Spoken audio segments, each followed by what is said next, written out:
Salvete discipuli. Nous allons étudier aujourd'hui l'ablatif absolu. L'ablatif absolu est un idiome latin et comme son nom l'indique, cette tournure se met à l'ablatif. Absolu vient du latin absolutus qui signifie détaché, indépendant. Et en effet, c'est un groupe de mots souvent détachés de la proposition principale par une ou des virgules. Alors qu'est-ce que l'ablatif absolu ? C'est un groupe de mots dont la fonction est complément circonstanciel.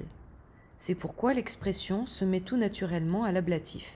Écoutons Néron lui-même nous donner un exemple. Me regnante incendium Romam delevit. À partir de cette phrase, nous voyons qu'il existe un ablatif absolu qui est en gras ici, composé de deux éléments, un participe présent et son sujet à l'ablatif. La traduction qui est donnée est une traduction mot à mot, moi régnant, mais qui n'est pas très élégante, dans la mesure où les subordonnées participiales en français sont beaucoup moins usités qu'en latin. Écoutons un autre exemple. Equo interfecto, servus domini eram timuit. Nous avons écouté l'épouse de Paccus Proculus. Et dans cette phrase, on va retrouver les mêmes éléments. Equo interfecto, le cheval ayant été tué. On va pouvoir dire qu'un ablatif absolu, à partir de ces deux exemples, est formé d'un participe à l'ablatif. Ce participe est ici un participe parfait à valeur passive, mais nous avons vu précédemment que nous pouvions avoir un participe présent. La deuxième caractéristique de l'ablatif absolu, c'est que ce participe à l'ablatif est accompagné par un sujet qui est lui-même mis aussi à l'ablatif. Et ce sujet à l'ablatif ne doit avoir aucune autre fonction dans le reste de la phrase. Pulcro equo interfecto, servus domini eram timuit. Nous voyons dans cet exemple qu'un adjectif qualificatif épithète a été ajouté au sujet de l'ablatif absolu.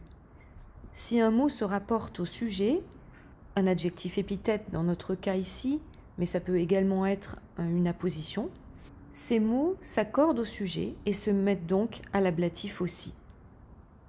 En revanche, si d'autres mots ne se rapportent pas au sujet, ils se mettent au cas habituel. Écoutons une esclave. Marci equo interfecto, servus domini eram timuit. Dans cet exemple, le cheval de Marcus ayant été tué, nous observons que Marci est le complément du nom equo. Et ce complément du nom se met donc tout simplement, comme d'habitude, au génitif. Maintenant que vous avez compris ce qu'est un ablatif absolu, voyons comment le traduire. Je vous conseille de commencer par le traduire mot à mot, c'est-à-dire par une proposition participiale en français. Le cheval ayant été tué, l'esclave craignit la colère du maître. Mais cette tournure n'est donc pas très jolie, nous allons pouvoir l'améliorer en utilisant par exemple une subordonnée circonstancielle, généralement de cause ou de temps. Parce que le cheval avait été tué, l'esclave craignit la colère du maître. Comme le cheval avait été tué, donc dans ces deux cas, on met en valeur la cause. Mais on peut également mettre en valeur le temps.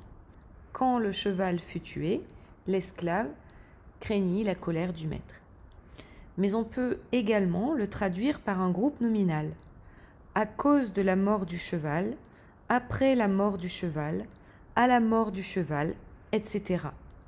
Vous pouvez donc être créatif dès que vous avez compris comment fonctionne cet ablatif absolu. Voilà, j'espère que l'ablatif absolu n'a plus de secret pour vous. Voilà l'été.